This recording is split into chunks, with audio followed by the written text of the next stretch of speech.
当你得不到尊重时，千万别纠缠。若你发觉自己的真心未被尊重，别追，别问，更别恼。那一刻，请立刻停止你所有的辩解，不要试图去说明你的初衷，不要急着去剖开你的胸膛，让人看清你的赤诚，更不要因为对方的冷漠而陷入自我怀疑的漩涡。你的解释在那一刻不仅是多余的，甚至是廉价的。在这个世界上，并不是所有的真心都能换来同等的珍惜，也不是所有的善意都能被准确的解读。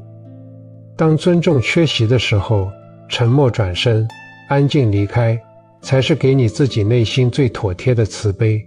这并非是一种逃避，而是一种极其清醒的止损。你要明白，这世间的人心就像一枚不停转动的多棱镜，光线转个角，折射出的色彩就全然换了模样。你捧出的是唯一的赤诚，但经过他人的棱镜，未必能映照出原本的真心。很多时候，真的不是你做得不够好，也不是你给的不够多，只是彼此的缘分恰好走到了尽头，只是对方容器的形状注定承载不了你的浩瀚。佛家常讲，恭敬一切众生，是为庄严自身。但请记住，真正的尊重从来不是向外祈求来的回应，而是你心底清净的自然发光。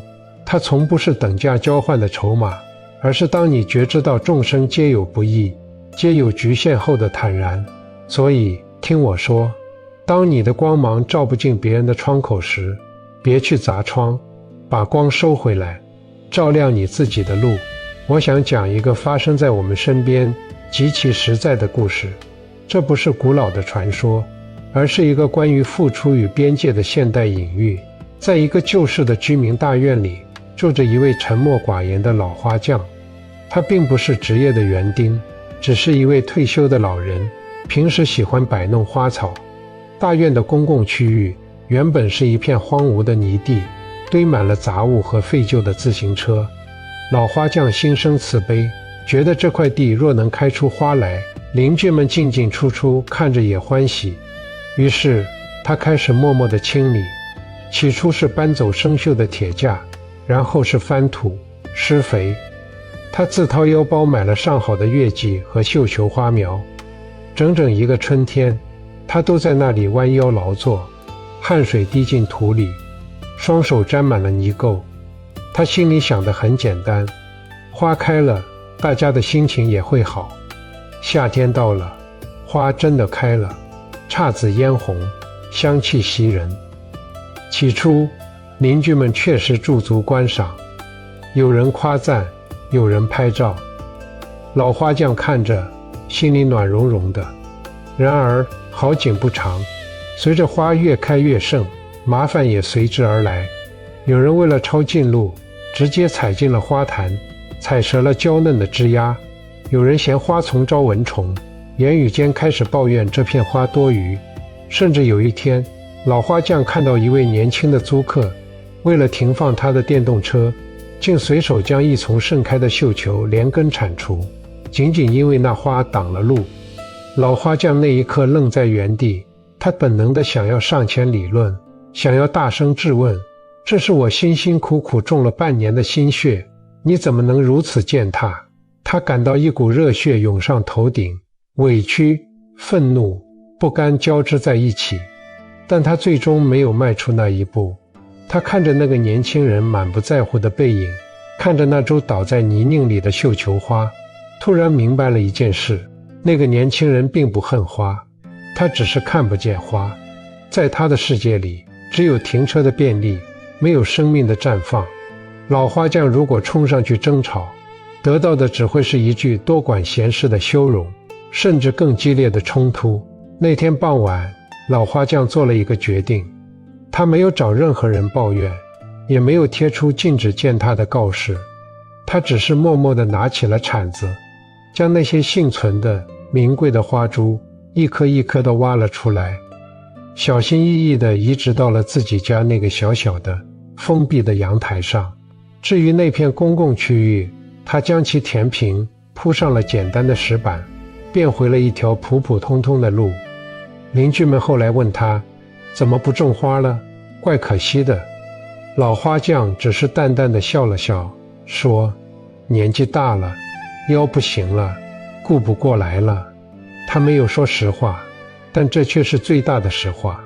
他把花种回了自己的心里，在自家阳台上，那些花开得比以往任何时候都要热烈。只有真正懂得欣赏的朋友来访时，他才会推开阳台的门，共赏那一世芬芳。你看，这就是面对不尊重时的大智慧。老花匠没有在不值得的土壤里继续消耗他的种子，也没有因为别人的践踏而变成一个满腹牢骚的怨妇。他选择了收回他的光，将慈悲留给了懂的人，也留给了自己。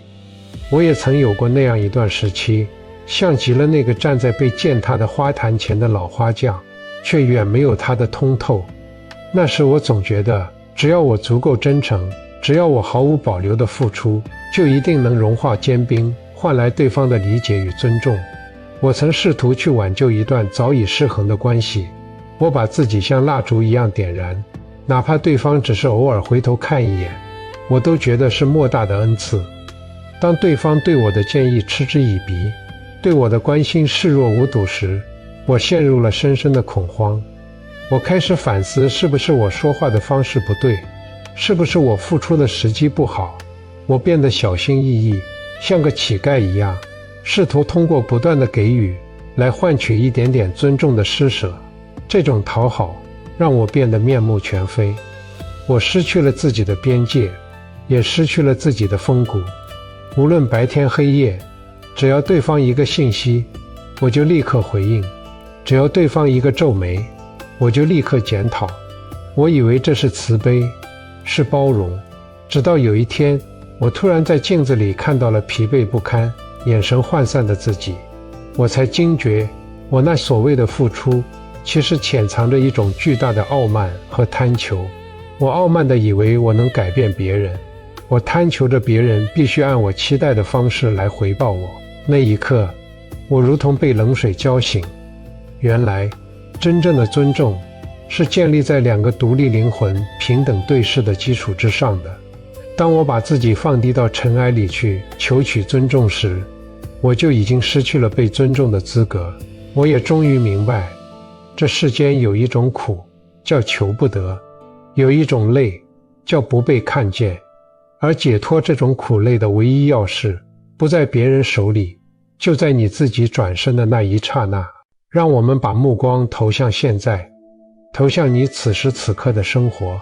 在这个光怪陆离的现代社会，不被尊重的场景其实无处不在，它们像细小的灰尘，时刻试图蒙蔽你的星光。想象一下，在职场上，或者在那些令人焦虑的数字社交中，你花费了几个通宵，精心打磨了一份方案，或者满怀热忱地写了一段长长的建议，发给合作伙伴。你期待的是思想的碰撞，是价值的共鸣，然而你等来的却是长久的沉默，或者是几天后一个敷衍的已读，甚至是一句毫不客气、完全没看内容的批评。此时你的内心是否有一把火在烧？你是否想立刻冲过去，一条条列出你的逻辑，证明你的专业，甚至想质问对方，你到底有没有认真看？这就是你的星光在向外耗散的时刻。对方的棱镜或许布满了偏见的灰尘，或许早已被利益填满，根本折射不出你的专业之光。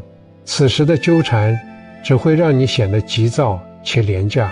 再看看我们的亲密关系，也许是对家人，也许是对伴侣，你看着他们走向弯路，心急如焚，你苦口婆心地劝说，你把自己的经验掰开了揉碎了讲给他们听，你做好了饭菜等他们归家，可换来的却是你真啰嗦，不用你管，你根本不懂我。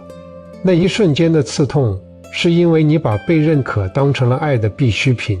你忘了，每个人都有自己的业力，都有自己必须去撞的南墙。你的好意如果是强加的，在对方眼里就是枷锁。你越是想证明你是对的，对方就越是觉得不被尊重。这就像物理光学里的原理，当光线射入一个不透明的介质，它不会穿透，只会消散为热能，灼伤彼此。如果对方的心门紧闭，你的万丈光芒对他来说只是刺眼的干扰。那么具体该怎么做？我们要如何在不尊重的风暴中守住内心的安宁？我不希望你只是听听道理，我邀请你现在就试着在心里进行一次能量的回收。请跟随我的叙述，不要去记笔记，只是去感受。当你下一次感觉到被忽视、被误解、被轻慢的时候，当那种胸口发紧、想要辩解的冲动涌上来的时候，请立刻做一个视觉化的暂停，想象你的善意、你的关注、你的期待是一束从你胸口发出的金色光芒。此刻，这束光正因为对方的冷漠而变得散乱，像破了的水管一样在向外流失，让你感到虚弱。现在，在心里对自己轻轻说一声收，想象你在自己的周围竖起了一道透明但坚韧的屏障。这道屏障不是为了隔绝世界，而是为了兜住你自家的珍宝。你看着那些原本流向别人的光，慢慢地倒流回来，重新回到你的心田。你不再盯着对方的眼睛看，不再等待对方嘴里说出抱歉或感谢。你把目光收回来，垂下眼帘，关照自己的呼吸。吸气，告诉自己，我的价值不依赖于他的看见。呼气，告诉自己，我允许他看不见我，我也允许我自己转身离开。在这个过程中，不要带有怨恨，不要想总有一天你会后悔，那依然是一种纠缠。你要做的仅仅是像那个老花匠一样，把花移回自己的阳台。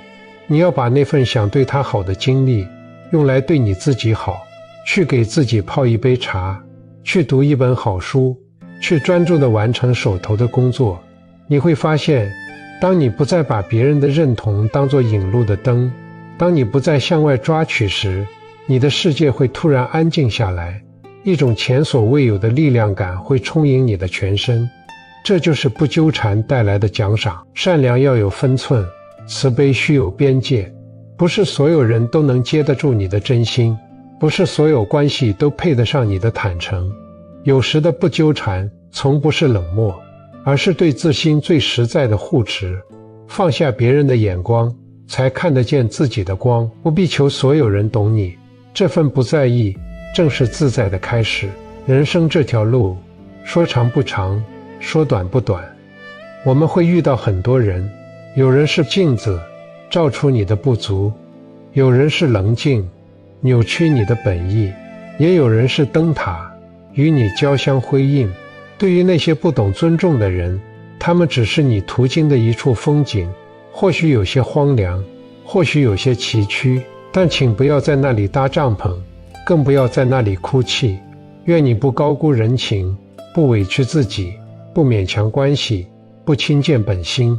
愿你在面对不尊重时，不再是那个惶恐乞讨的孩子，而是一位手持灯火的行者，活得有风骨，亦不失温柔。